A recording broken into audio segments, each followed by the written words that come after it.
Hello à tous, j'espère que vous allez bien. Aujourd'hui on se retrouve pour une vidéo vachement différente, j'en ai jamais fait. Ça va être mes recommandations sur Netflix, ou en tout cas quelques-unes des séries et des programmes que je vous conseille de regarder.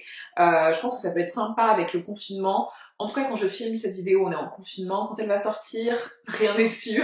Mais dans tous les cas je pense que c'est hyper intéressant d'avoir des recommandations Netflix, parce que vu comment l'algorithme est construit, parfois on se retrouve à toujours regarder les mêmes choses et avoir les mêmes propositions alors que le catalogue est immense. Donc voilà, donc si c'est quelque chose que vous avez envie de voir, let's go. Ok.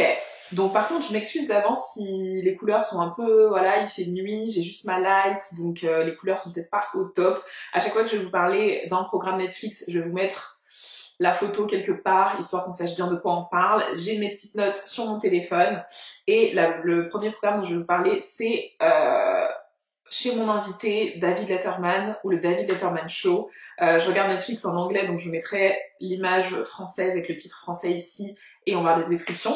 Et en fait, David Letterman, donc c'est de base, il avait un talk show américain similaire à ce qui est fait là-bas, par exemple le Ellen Show, les choses comme ça. Et il avait donc des invités, c'est quelqu'un d'assez drôle, de très intéressant, et j'aime beaucoup comment il mène ses interviews en fait. Ce que j'aime bien donc avec le David Letterman Show, c'est qu'il fait venir un invité. Vraiment, il y a une liste d'invités, il y a au moins 3 ou 4 saisons, il me semble, et c'est un épisode qui dure 1 heure, donc c'est un programme, c'est une émission en fait, c'est pas une série, c'est une émission. Et les épisodes que j'ai regardés ont été hyper intéressants. J'ai regardé l'épisode avec Barack Obama, Kim Kardashian, Kanye West, Dave Chappelle, et en fait, donc il y a 2 personnes assises, et voilà. Et lui, il va interroger ces personnes, leur parler un peu de leur vie, de leur parcours, comment ils en sont arrivés là où ils en sont arrivés, revenir sur des moments difficiles de leur parcours. Et j'ai trouvé ça trop bien. Ce que j'ai beaucoup aimé, c'est la manière dont il interroge les personnes. C'est toujours fait extrêmement respectueusement. Les questions sont toujours hyper pertinentes. Il est drôle, détendu. Enfin, il apporte vraiment quelque chose à la conversation. Et je trouve que c'est pas des interviews, entre guillemets, interviews, hein, qu'on voit partout. C'est les seules fois où j'ai trouvé que c'était intéressant d'écouter parler Kim Kardashian, quoi. Parce que là, il est revenu sur le cambriolage, ses relations avec sa famille, des choses comme ça. Dans l'épisode de Kanye West, il s'est ouvert sur sa bipolarité, vivre avec une maladie mentale, et encore vivre avec une maladie mentale quand on est un homme noir aux États-Unis et quand on est une personne célèbre. Et j'ai trouvé ça extrêmement intéressant. L'épisode avec Barack Obama, pareil, une fois qu'il est sorti de la présidence en fait, et de maintenant comment il vit sa vie post-président des États-Unis, quoi. Donc hyper intéressant si vous aimez tout ce genre de sujet, que vous avez des personnalités que vous admirez ou que vous appréciez juste ou que vous avez envie de connaître. C'est vraiment un programme que je recommande pour ça, et on peut juste découvrir des gens ou certaines étapes de leur vie dans la manière dont c'est raconté. Et voilà, moi j'ai beaucoup aimé, donc je vous conseille le David Letterman Show. Un autre talk show, parce que j'aime beaucoup les talk shows américains, c'est Patriot Act, et ça c'est avec Hasan Minhaj, qui est une personne asiatique américaine, et qui raconte un peu son point de vue par rapport à l'actualité des États-Unis. Il parle de tous les pays, il parle de l'actualité en vrai de plein de pays, de l'Inde, du Pakistan, de ce qui se passe aux Émirats.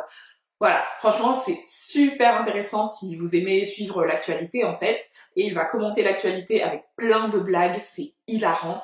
Par contre, le seul hic pour moi de cette émission, c'est que ça peut être très compliqué à suivre ou compliqué à avoir les références si vous suivez pas l'actualité mondiale ou l'actualité américaine, ou si vous n'avez pas des bases culturelles américaines. Parce que y a plein de blagues qui sont faites en rapport avec la culture américaine, et si vous n'avez pas cette culture, ça peut être pas drôle, ou vous allez pas comprendre. Donc c'est le seul hic, mais sinon c'est vraiment quelque chose que je recommande, parce que c'est extrêmement hilarant, et c'est vraiment d'un point de vue différent de ce qu'on a l'habitude de voir. D'habitude, quand on voit dans les programmes, c'est souvent un homme blanc américain cisgenre, et là on a Hasan Minhaj qui, comme j'ai dit, a un background asiatique américain. Il me semble qu'il est indien, si je dis pas de bêtises. Et du coup, il ramène toujours cette part culturelle et d'identité dans ce qu'il dit, et ce point de vue, et à nouveau, c'est extrêmement intéressant. Ok, on continue sur la culture parce que voilà, c'est quelque chose que j'aime beaucoup. Il y a la docu-série, donc c'est un documentaire découpé en série, The Defiant Ones, et c'est sur l'histoire de Dr. Dre et de Jimmy Iovine, qui sont deux personnes qui se sont rencontrées et qui ont créé ensemble Beats by Dr. Dre, vous savez les écouteurs quoi, les casques, et qui ensuite l'ont revendu à Apple pour des milliards de dollars. Et on a les deux histoires de ces personnes. Si vous avez adoré le film NWA, Nigga with Attitude, c'était vraiment déjà génial. Shout out à ce film. Si vous avez adoré ce film et de voir l'histoire de la culture rap américaine et en particulier l'histoire de NWA et de Dr. Dre, c'est quelque chose qui va vous plaire forcément, The Defiant Ones. Il me semble que c'est aussi à nouveau produit par Dr. Dre lui-même. Et on raconte vraiment l'histoire de ces deux personnes. Et ce qui est désolée, ce qui est extrêmement sympathique, c'est d'avoir ce nouveau personnage qui est Jimmy Iovine, qui est un homme blanc américain, quoi, d'origine italienne, et il raconte un peu sa vie. Il a un parcours aussi intéressant dans la musique. Il se retrouve là un peu par hasard et il gravit les échelons, il commence à travailler avec plein de célébrités et c'est deux genres totalement différents parce que Dr. Dre c'est pas la même chose mais voilà il est aussi dans le milieu de la musique et eux aussi les deux sont producteurs mais ils font pas du tout la même chose. Donc Jimmy fait du rock, du punk, alors que Dr. Dre fait du hip-hop et ces deux personnes-là se rencontrent à un moment dans leur vie et c'est quelque chose qui va vraiment changer, etc. Il y a plein de célébrités qui viennent aussi témoigner des relations qu'ils ont avec les deux personnes. Il y a Gwen Stefani, il y a Eminem, il y a qui encore qui m'avait marqué. C'est les deux personnes qui ont marqué. Mais voilà, franchement, c'est trop bien. Si la culture musicale, c'est quelque chose qui vous intéresse, qui vous passionne, ou la culture, ne serait-ce que la culture quoi, ouais, je saurais pas comment dire ça, la culture musicale et la culture en général, c'est extrêmement intéressant de savoir comment ces personnes ont, avec leur collaboration ou d'elles-mêmes, réussi à changer les cultures et à faire évoluer les choses, puisqu'ils ont ouvert la voie pour plein de gens, et voilà, c'est passionnant. On va passer dans la petite catégorie des films d'animation japonais. Je sais qu'il y en a beaucoup qui aiment cette catégorie. C'est pas du tout, enfin pas que c'est pas du tout, mais c'est pas vraiment quelque chose que j'apprécie à la base, les films d'animation japonais, même si je suis absolument fan d'anime et que je lis des mangas tous les jours. Mais les films d'animation, c'est quelque chose qui me touche un peu moins. Mais il y en a un que j'ai beaucoup apprécié et c'est Loin de moi, près de toi. Je vérifie que c'est bien ça, c'est Loin de moi, près de toi. C'est l'histoire d'une petite fille qui se transforme en chat, en fait, qui va se transformer en chat, on lui a fait la proposition, elle a dit oui, pour avoir l'affection d'un garçon, en fait. Donc elle va se transformer en chat, elle va se glisser chez lui, et lui il va adorer ce chat et avoir une relation avec ce chat, et elle, dans sa tête, elle a une relation avec le garçon, mais le garçon il a une relation avec le chat. Et elle se rend compte au fur et à mesure par contre qu'elle devient vraiment chat et perd un peu son humanité. Enfin c'est vraiment magique. Si vous avez déjà vu des films d'animation japonaise, vous savez qu'il y a cette dimension souvent de magie qui est imprégnée dans les films. Et c'est ce qui se retrouve, mais c'était une belle histoire en fait. C'était vraiment une belle histoire sur être qui l'on est, parce qu'il y a toujours une morale souvent dans tout ce qui est animation et écriture japonaise.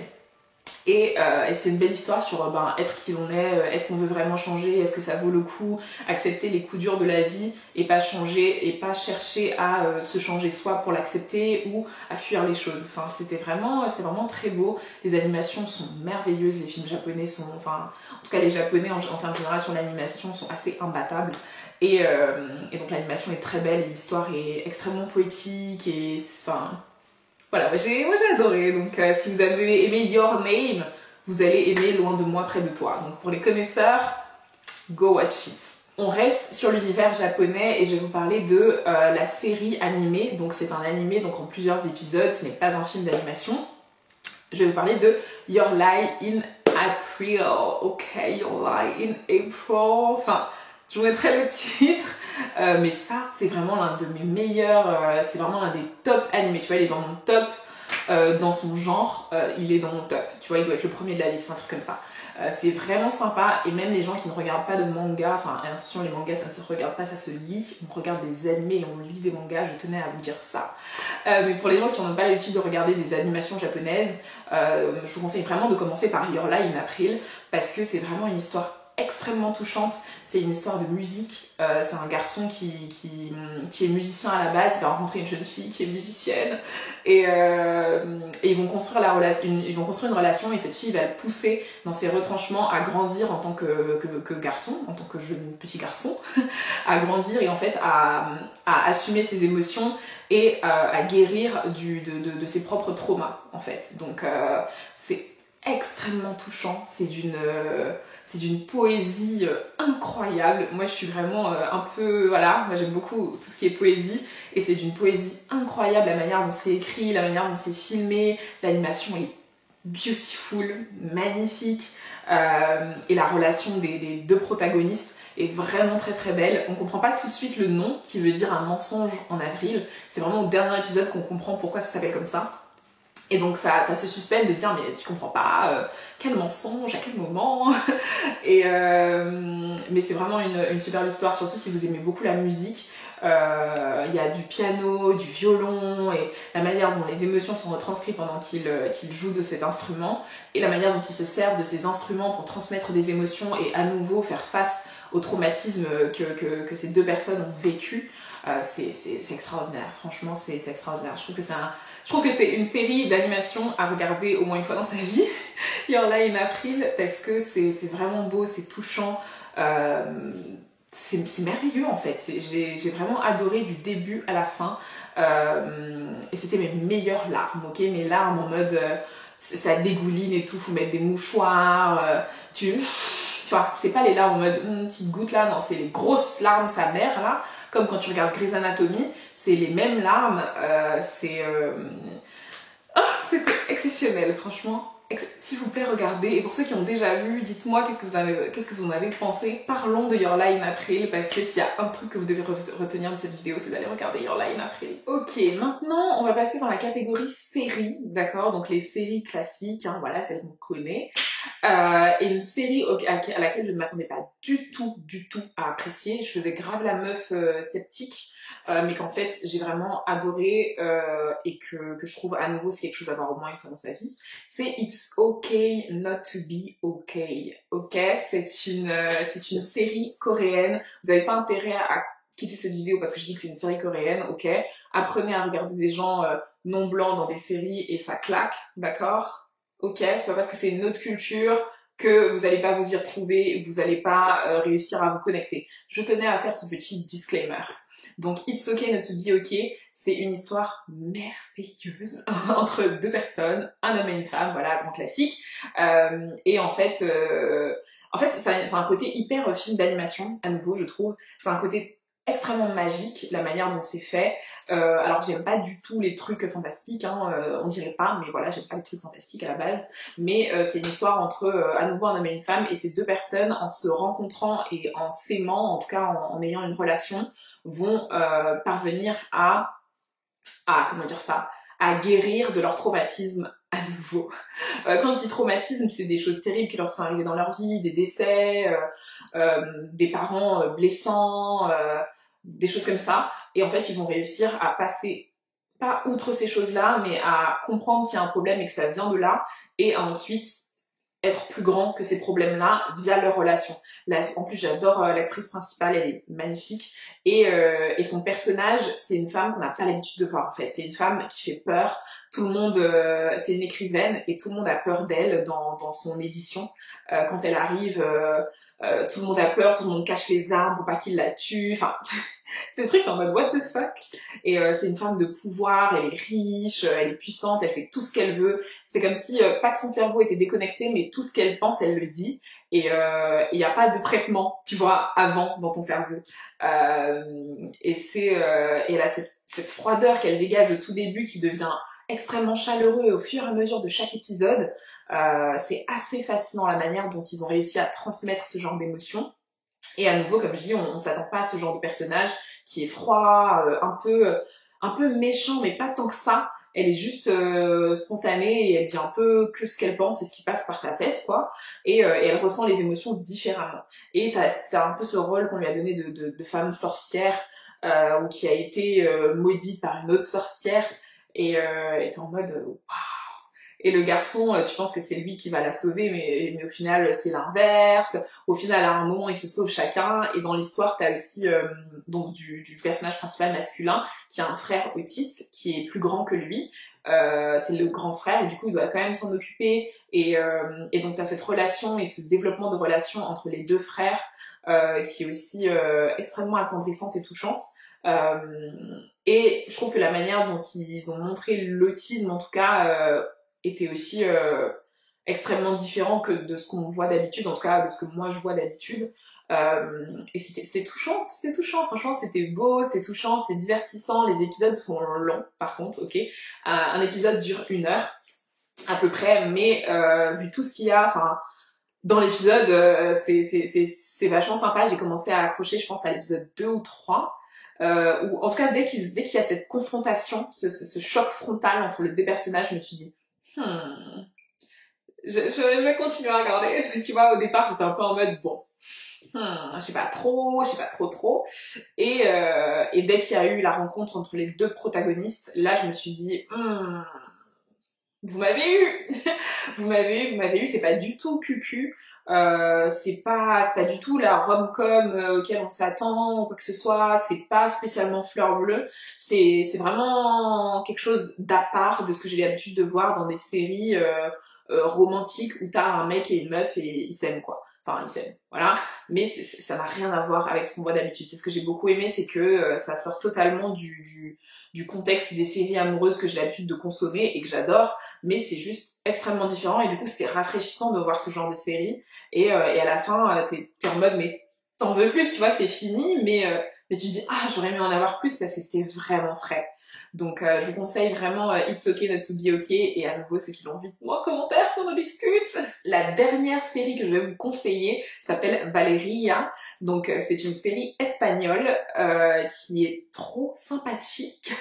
C'est l'histoire de Valeria qui est une écrivaine et qui fait pas de thunes en ce moment quoi. Ce qu'elle écrit voilà, ça passe pas trop.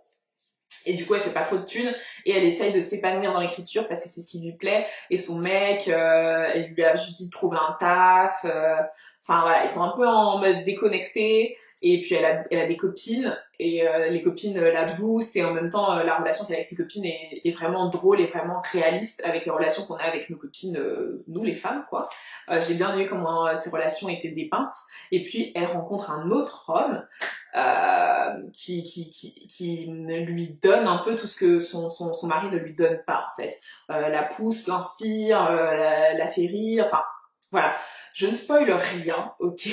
On ne s'attend pas à ce qui va arriver, on s'y attend pas, ok, je tenais à vous le dire. Il y a plusieurs saisons, en tout cas il y en a peut-être 2 ou 3, peut-être au moins 2 je pense, ou peut-être une. Je vous écrirai combien il y a de saisons, mais c'était vraiment sympathique à voir parce que j'aime beaucoup la relation à nouveau des 3 ou 4 filles. Il me semble qu'elles sont 4, voilà, elles sont 4, il y a Valéria et ses 3 copines, elles sont toutes hyper différentes, même s'il y en a forcément qui rentrent un peu dans le cliché, mais elles sont toutes, elles sont toutes quasi indépendantes financièrement, il y en a une qui est lesbienne et qui se cherche, et qui cherche sa clique un peu, même si elle a ses amis hétérosexuels, elle aurait aimé pouvoir avoir des amis gays à qui se confier et avec qui parler de certaines problématiques que ses amis hétérosexuels ne comprendront pas. Donc c'est un super beau développement de personnage de son côté-là. T'as cette femme aussi qui est extrêmement dépendante, trop belle, qui n'a pas d'attache amoureuse, mais qui au final tombe amoureuse un peu de son plan cul et se retrouve le cul entre deux chaises. Et puis t'as cette autre femme qui court après quelqu'un qui t'as l'impression qu'on a rien à affiche. Enfin, c'est vraiment extrêmement intéressant et ça dépeint vraiment bien les relations humaines. C'était frais à nouveau parce que ça faisait longtemps que j'avais pas vu une série où t'avais des belles histoires d'amitié entre femmes et puis où t'avais aussi des belles histoires d'amour. La dernière, ça m'a rappelé un peu Sex and the City, même si je sais que Sex and the City est un peu problématique. Mais t'avais quand même ces 4 filles dans Sex and the City qui s'appréciaient, qui étaient copines et qui voilà, la série tournait aussi beaucoup autour de leur amitié. Pareil pour Gossip Girl avec Blair et Serena où ça tournait beaucoup autour de leur amitié. Et ça faisait longtemps que j'avais pas eu une série, je trouve, où c'était un peu ça, où ça me faisait penser à ce genre de série-là. Et là, c'est Valeria, ça me fait penser à ce genre de série-là sans le côté problématique des violeurs par là pour Gossip Girl et des trucs hyper homophobes ou transphobes dans Sex and the City. Là, on est dans une série entre copines, avec de l'amour, mais non problématique, ok? Et ça, c'était frais en fait, ça faisait du bien de revoir ce genre de séries qui m'ont fait penser à mes séries adolescentes de l'époque, mes versions pour les adultes. Enfin, je veux dire, c'est pas une série que tu regardes quand t'as 15 ans, mais c'est le genre de série qui te fait penser à tes séries que t'as 15 ans, mais c'est le genre de série qui évolue avec toi. Je sais pas si, j'espère que je me fais comprendre. Mais voilà. Elle est vraiment bien, à nouveau, elle est fraîche, elle est rafraîchissante comme série et elle dépeint à nouveau les choses qu'on vit en tant que personne. C'est dépeint hyper bien à l'écran et tu t'identifies beaucoup au personnage et tu te dis mais qu'est-ce que j'aurais fait, mais qu'est-ce qu'elle fait, est-ce que t'es tiraillé et ça te tient en haleine en fait. Valéria, c'est vraiment agréable et c'est passé tout seul. Voilà les amis, c'était mes recommandations Netflix. J'espère que je ne vous ai pas endormi. Dites-moi en commentaire si c'est des vidéos qui vous plaisent. Moi j'aime beaucoup recommander des trucs à regarder, j'en ai plein encore, donc si c'est quelque chose qui vous plaît ou que vous avez envie que je fasse d'ailleurs par genre, recommandations Netflix uniquement de manga ou de docu-séries ou de séries amoureuses ou de séries qui ont rien à voir, dites-moi parce que ben voilà, c'est quelque chose qui m'a beaucoup plu à faire à nouveau. Dites-moi en commentaire vos recommandations aussi, qu'est-ce que vous me recommandez et pourquoi, et si vous avez regardé mes recommandations, s'il vous plaît, dites-le moi qu'on en parle. Voilà, je vous laisse, je vous dis à la prochaine et plein de bisous.